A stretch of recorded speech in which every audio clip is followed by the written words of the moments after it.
আজকে আমার জীবনের একটি চমৎকার মজার কথা শেয়ার করি। সেটা হচ্ছে ব্যাচেলার থাকা অবস্থায় প্রথম দিকে যখন রান্না করতে পারতাম না, তখন প্রায়ই মন খারাপ হতো।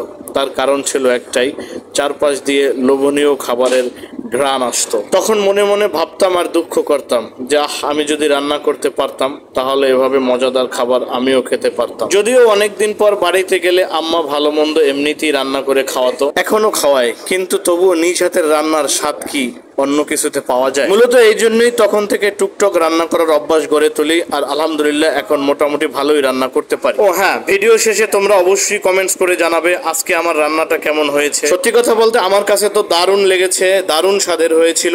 তোমাদেরকে যদি খাওয়াতে পারতাম তোমরাও বুঝতে আসলে কতটা লোভনীয় হয়েছিল। তাই তোমাদের সকলকে দাওয়াত রইল, একদিন সবাই চলে আসো আমার বাসায়, আমি তোমাদের সকলকে রান্না করে খাওয়াবো। আসলে নিজ হাতে রান্না করে মানুষকে খাওয়ানোর মজাটাই আলাদা। আর আমরা যারা বরিশালে জন্মগ্রহণ করেছি